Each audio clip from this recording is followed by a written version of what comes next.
Assalamu alaikum dear students. Today we will be studying the extracranial course of the facial nerve and its clinical importance. The facial nerves come out from the cranial cavity through the stylomastoid foramen. This is the styloid process, this is the mastoid process, and between the styloid and mastoid process is a foramen called stylomastoid foramen. So it comes out from the cranial cavity through the stylomastoid foramen. After emerging from the cranial cavity, it turns downward and forward, and it turns around the lateral aspect of the root of the styloid process and enter the posterior medial aspect of the parotid gland. Parotid gland lies here. This is the place of the parotid gland. So it enters the parotid gland through its posterior medial aspect. In the parotid gland, it lies superficial to the retromandibular vein, and deep to the retromandibular vein is the external carotid artery. So in the parotid gland, the facial nerve is the most superficial. In the parotid gland, it goes forward on the retromandibular vein, superficial to the retromandibular vein for about 1 centimeter, and then divides into two trunks. The upper one is called temporofacial trunk, and it divides further into temporal branch and zygomatic branch. And the lower one is called the cervicofacial trunk, and it divides into a buccal branch, which in turn divide into upper buccal branch and lower buccal branch. Another branch, the marginal mandibular nerve, and this branch called this is the cervical branch. So it gives these branches. As we know, the five terminal branches of the facial nerve radiate like a goose foot through the interior border of the gland. They radiate like a goose foot through the interior border of the parotid gland and supply the muscles of facial expression. They supply the muscle of facial expression.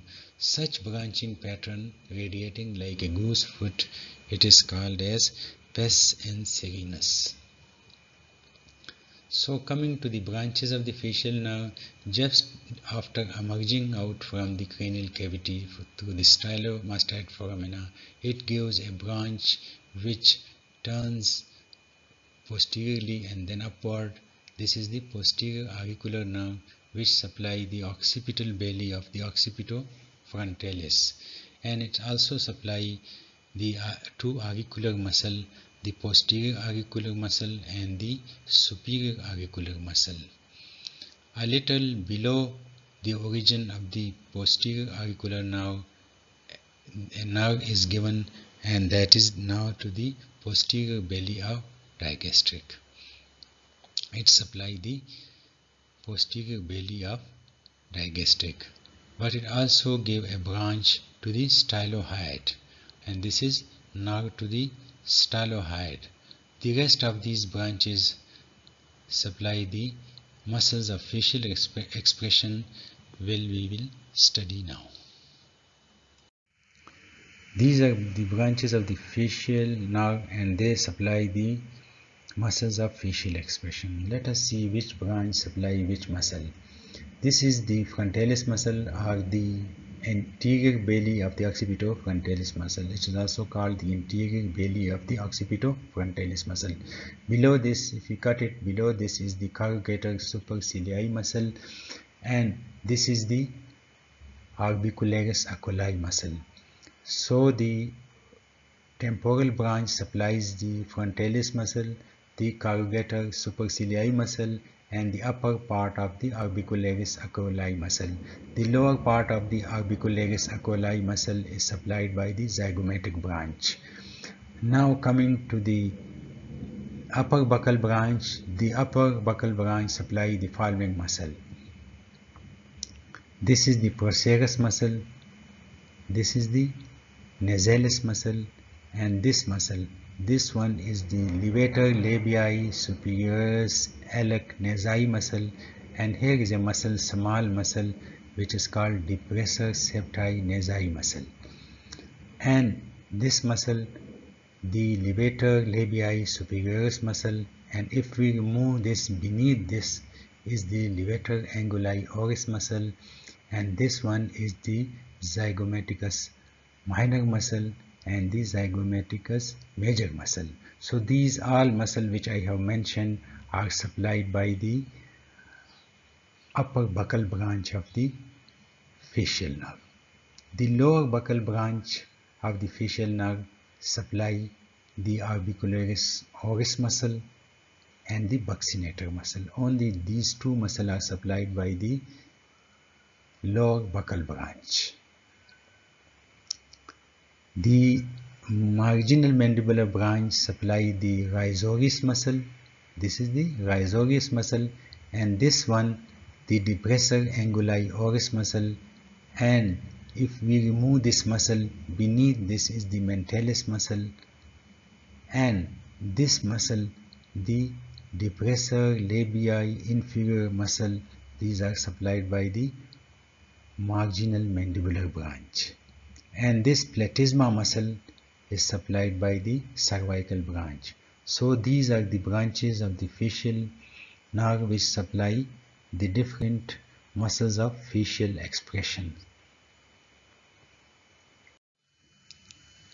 Now we will study the clinical importance of the fascial nerve. There is a clinical condition in which paralysis of the facial muscle occurs due to unknown reason. This is called the Bell's palsy. This paralysis of the lower motor neuron type due to compression of the fascial nerve in the facial canal near the stylomastoid foramina. The exact etiology of this is unknown, but people think that it might be due to viral infection. This is the Bell's palsy of the right side, as the right side is affected. The clinical features, the clinical signs, there is overall asymmetry of the face. This is due to the unopposed action of the muscles on the normal side. There is no action on the right side, on the affected side, and the action is present on the normal side. So these muscles pull the right side towards the left side. So the face become asymmetrical. The characteristic features on the affected side will be loss of wrinkles on the forehead, as is present on here. There the wrinkles are rather exaggerated. So there is loss of wrinkles of the forehead. That is due to paralysis of frontalis muscle, which we also call the anterior belly of the occipitofrontalis muscle. The next feature is inability to close the eye. The eye cannot be closed. This is due to paralysis of the orbicularis oculi muscle. When the orbicularis oculi muscle is paralyzed, the eye cannot be closed, and if the eye remains open for longer time, there is dryness of the cornea and there may be corneal ulceration. The tears, there is overflow of tears on the cheek, and this is due to paralysis of the lower part of the orbicularis oculi. Here is the nasolabial fold.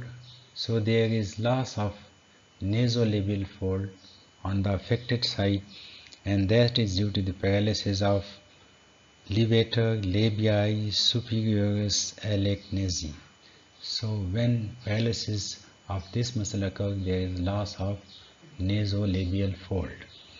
Next is the accumulation of food in the vestibule of the mouth. The space between the lips and the teeth is called the vestibule of the mouth.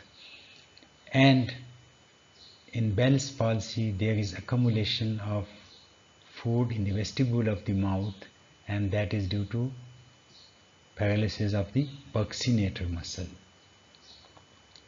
And there is drooling of saliva from the angle of the mouth, and that is due to paralysis of orbicularis oris muscle.